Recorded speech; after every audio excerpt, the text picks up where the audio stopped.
গণেশ, তোমার কতদিন কইছে এই তোমার ইঁদুর বাহন টাহন সব তুমি সামলাই রাখো। তোমার কইছে সব ভাল লাগে, আমার দোকানের মধ্যে তুমি এসব চাইরো না আমার দোকানে। দেখো তো এগুলি কি করছে, তোমার বাহনগুলি আইরা কি করছে এগুলি আর চলবো? আমার দোকানে সব নষ্ট করে দিল, সব সব।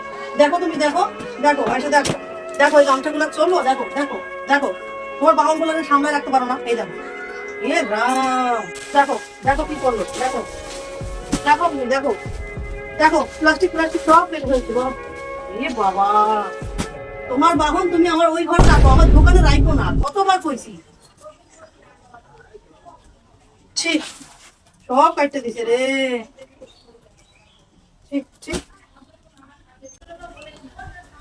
2 দিন বাড়িতে না থাকলে তুমি তোমার বাহনগুলোকে ছাইড়া দিবা। আমি তো 3 দিন বাড়ি ছিলাম না, তোমার এটা করা উচিত হয়েছে?